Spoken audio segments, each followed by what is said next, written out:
Hey, what's going on, Laker fans? D-Mac here. You can follow me on Twitter and Instagram at DMac_LA. How do the Lakers keep Malik Monk? I'm going to tell you in just a second, but quick reminder for all the latest Lakers news and rumors, be sure to hit that subscribe button, hit that notification bell, and if you want to see us post even more Lakers content, smash that like button. Really helps out the channel. And as always, I want your takes down below in the comment section. Today's Lakers 24-8 question of the day. 1, should Malik Monk remain in the starting lineup? And 2, should the Lakers do everything they can to try to sign him long-term? Let me know down below. And for all latest Lakers news, head over to alllakers.com. So don't look now, but here come the Lakers. Just like that, the Lakers are starting to get it together. They're now on a 4-game winning streak after beating the Hawks last night, 134-118, and it was another big night for Malik Monk. He scored 29 points on 11 of 20 shooting, had 4 rebounds, 3 assists, and 0 turnovers. And even though it looks bleak,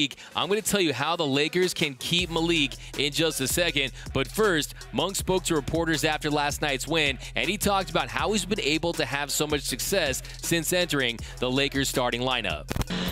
Just letting the game come to me, and not trying to force shots, and just play the right way, man. Then the ball will come to me, it'll find me. But I just spaced the floor well for Russ and Bron in the starting group. And then everybody else start packing the lane after they start getting in the lane and stuff, and that's when they find me and I get my shots.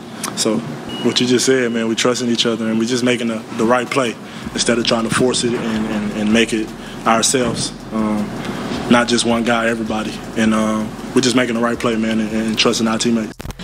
So Malik has been productive, he's been efficient, he's gotten it done on the defensive end, he's been a playmaker, he's been able to get to the rim, he's done everything the Lakers had hoped he would do, and then some. It was a great pickup by Rob Pelinka and company in the offseason. A lot of people were starting to wonder about Malik Monk's future in the NBA. He was the former number 11th pick in the 2017 draft out of Kentucky. He goes to Charlotte. He did flash at times. You did see games where he's putting up 29 points, putting up nice numbers, but he just wasn't consistent. But when you think about the Charlotte Hornets, 1, not a lot of veterans. 2, not a lot of great coaching. So having him be around these veterans like LeBron James, Russell Westbrook, Avery Bradley, guys like that, you can see he's learned from them and he's playing the best basketball of his career. And you know I bring my facts to the fight. So let's take a deep dive into Malik Monk's numbers, and I'm going to tell you how the Lakers can keep Monk.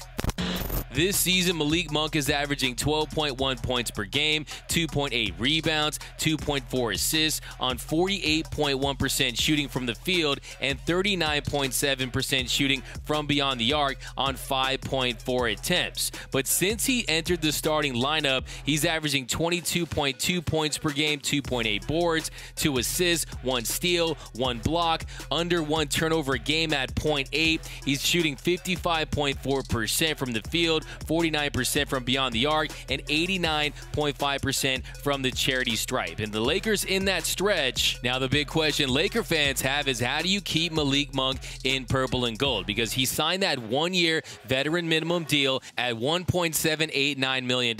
Now the Lakers do have his early bird rights, and that is something that is going to give them a leg up when trying to retain Monk, because with that they can offer him the mid-level exception or the room exception, and Monk could sign that deal with the Lakers and wait for more cap space to open up around the league, because that is one of the issues for Malik Monk, is not very many teams have tons of cap space around the NBA like they did last season or the season before that. So it may behoove him to sign a shorter term deal and come back and continue to increase his stock and then sign a bigger deal down the line. But the big issue for the Lakers is that they don't have the cap space to offer him that full mid-level exception, which next year it'll be around 4 years, roughly $50 million, something in that range. Now, that would be the best case scenario, but in order to pull that off, you would have to find someone that would want to take on Russell Westbrook's contract. Next year, Westbrook is more than likely going to opt in to that $47 million contract in the final year of that $206 million deal. That is going to happen.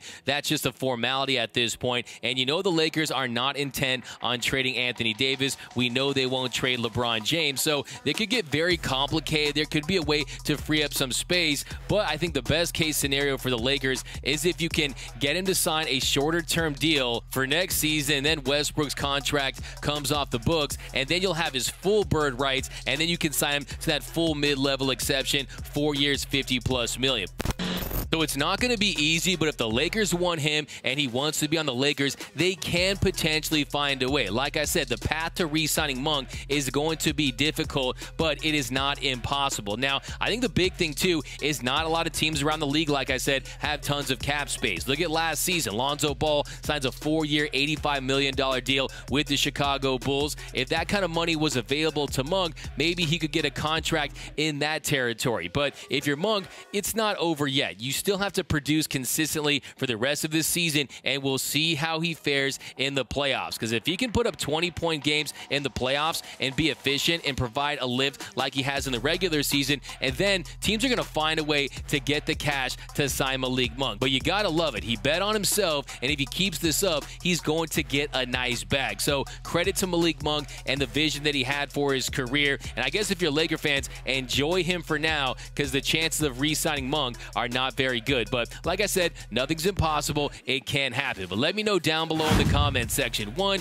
do you think Malik Monk should remain in the starting lineup? Me, I think that's a no-brainer. You leave him in that starting lineup. When you look at the success the Lakers have had with Monk in the lineup, I definitely think you continue to keep him in there. And then 2, do you think the Lakers can and will re-sign Malik Monk, and should they do everything they can to try to retain him? Let me know down below. My name is D-Mac. You can follow me on Twitter and Instagram at DMac_LA. For all things Laker basketball, be sure to hit that subscribe button, hit that notification bell, and if you want to see us post even more Lakers content, smash that like button. For all the latest Lakers news, head over to alllakers.com, and until next time, go Lakers.